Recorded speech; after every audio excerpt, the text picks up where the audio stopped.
அண்மை செய்தி கள்ளக்குறிச்சி மாவட்டம் மணலூர்பேட்டையில் நடந்த ஆற்று திருவிழாவில் பயங்கர விபத்து ஏற்பட்டிருக்கிறது. இந்த விபத்தில் 3 பேர் உயிரிழந்திருக்கின்றனர், 10 பேர் படுகாயமடைந்திருக்கின்றனர். பலூனில் காற்று நிரப்பிக் கொண்டிருந்த போது இந்த வெடி விபத்து ஏற்பட்டதாகவும் இந்த வெடி விபத்தில் 3 பேர் உயிரிழந்திருப்பதாக முதற்கட்ட தகவல் வெளியாகியிருக்கிறது. விவரங்களோடு செய்தியாளர் பாலாஜி நம்மோடு இணைந்திருக்கிறார். பாலாஜி, இந்த வெடி விபத்து எப்படி நிகழ்ந்ததாக கூறப்படுகிறது?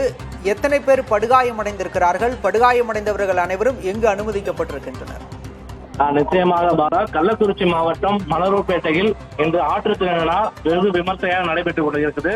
இந்த நிலையில் திருவிழா முடிந்து வீடு திரும்பிக் கொண்டிருந்த போது திடீரென பலூன்களுக்கு நிரப்பப்படும் கேஸ் சிலிண்டர் வெடித்து விபத்துக்குள்ளானது. இந்த விபத்தில் 3 பேர் நிகழ்வு இடத்திலேயே பரிதாபமாக உயிரிழந்ததாக கூறப்படுகிறது. மேலும் 10க்கும் மேற்பட்டோர் படுகாயமடைந்து அருகாமையில் உள்ள அரசு மருத்துவமனையில் தற்போது சிகிச்சைக்காக அனுமதிக்கப்பட்டுள்ளனர். தொடர்ந்து போலீசார் சம்பவ இடத்தில் விரைந்து சென்று காயம் அடைந்தவர்கள் மீது அருகில் உள்ள மருத்துவமனைக்கு அனுப்பி வைத்து வருகின்றனர். இந்த நிலையில் ஆற்று திருவிழாவின் போது வெடி விபத்து ஏற்பட்டது அப்பகுதியில் பெரும் பரபரப்பை ஏற்படுத்தியுள்ளது. பாலா, விவரங்களுக்கு நன்றி பாலாஜி. கள்ளக்குறிச்சி மாவட்டம் மணலூர்பேட்டையில் ஆற்று திருவிழாவின் போது ஏற்பட்ட வெடி விபத்தில் 3 பேர் உயிரிழந்திருக்கின்றனர்.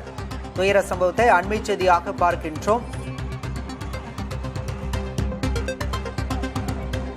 பலூனுக்கு காற்று நிரப்பிக் கொண்டிருந்த போது சிலிண்டர் வெடித்ததில் இந்த துயர சம்பவம் நிகழ்ந்திருக்கிறது.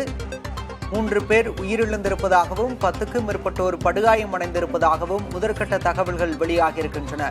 படுகாயமடைந்தவர்கள் அருகில் உள்ள மருத்துவமனையில் சிகிச்சைக்காக அனுமதிக்கப்பட்டிருக்கின்றனர். விபத்து குறித்து காவல்துறையினர் விசாரணை நடத்தி வருகின்றனர்.